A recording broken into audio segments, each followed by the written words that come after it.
आपदा में अवसर नहीं है, आपदा ही अवसर है। क्योंकि मैं जिस व्यक्तित्व के बारे में बताने जा रहा हूं, दिव्यांग अरुणिमा सिन्हा, दिव्यांग का उन्हें टैग मिला, नाम मिला। एक ऐसी लड़की जो उत्तर प्रदेश की टीम से नेशनल खेलती हैं वॉलीबॉल में, और लखनऊ से दिल्ली के सफर में उन्हें बीच चलती ट्रेन से ट्रैक से फेंक दिया जाता है, और ट्रैक से उस वक्त फेंका जाता है, उनका संजोग कहिए या दुर्भाग्य कहिए, बगल के ट्रैक से भी ट्रेन जा रही होती है, और उस वक्त कुछ मनचले उन्हें फेंक देते हैं। वो गले का सीकर खींचने के, चेन खींचने के चक्कर में वो बचाती है, डिफेंड करती हैं, तो फेंक देते हैं बाहर, और वो लड़की गिरती है ट्रैक पर, और ट्रैक पर गिरने के बाद से वो रात्रि के समय घटना घटती है, और शहर से पूरे बाहर, वहां पर कोई उन्हें नहीं जान पाता है, कोई नहीं देख पाता, उनके पास कोई नहीं रहता। अरुणिमा सिन्हा बताती है कि लगभग 7 घंटे तक वो ट्रैक पे पड़ी रही। 7 घंटे के अंदर लगभग 49 या 50 ट्रेनें क्रॉस की थी। उतने देर वो ट्रैक पे बनी रही, 2 ट्रैक के बीच में पड़ी रही। स्थिति आप ये सोच सकते हैं कि एक सामान्य व्यक्ति के जीवन में जब हादसा हुआ तो एक बहुत बड़ी आपदा के रूप में ही आया। यह बहुत बड़ी आपदा है उनके जीवन की, बहुत बड़ा हादसा है, बहुत बड़ा एक्सीडेंट है। 7 घंटे उनके पास अनिल बाबू कोई नहीं था, उनके पास क्या थे? सिर्फ चूहे थे जी, जो उनके कटे हुए पैर को कुतर रहे थे।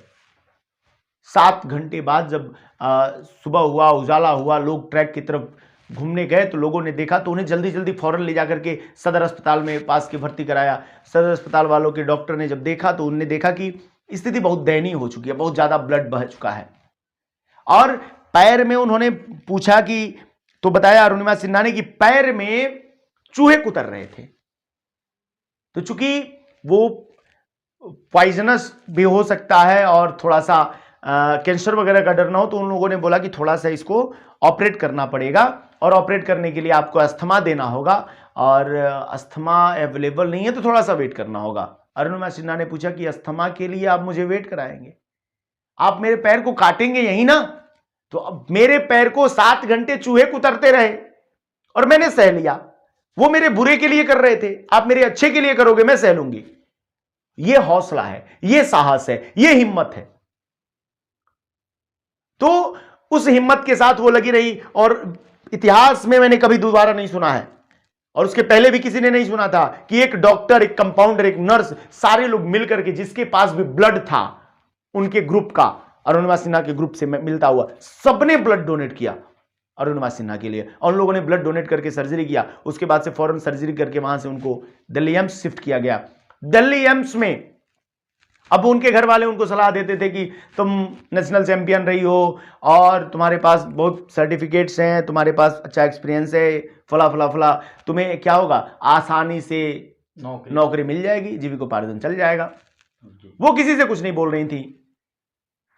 उससे बड़ी आपदा उनके जीवन में तब आई जब उन्होंने पुराने पेपर्स में देखा, तो उसमें लिखा हुआ था कि अरुणिमा सिन्हा ने ट्रेन से कूदकर खुदकुशी की कोशिश की थी। उन्हें और तकलीफ हुआ, और जब उन्होंने यह सुना और उन्हें तकलीफ हुआ, तो उन्होंने तय किया कि मैं लोगों के बीच चिल्लाऊंगी, मैं बोलूंगी, लेकिन जब तक कि एक बड़ा स्टेज न मिले, आप कितना भी चिल्लाइएगा सुनने वाला कोई नहीं है।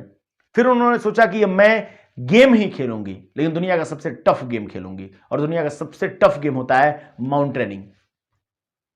बोले मैं माउंटेनियर बनूंगी, माउंटेन पे जाऊंगी, 8848 की हाइट पे जाऊंगी, जबकि एक पैर नहीं है, एक ही पैर है, उसमें भी रॉड पड़ा हुआ है, एस्पेन फ्रैक्चर है, एक पैर आर्टिफिशियल है।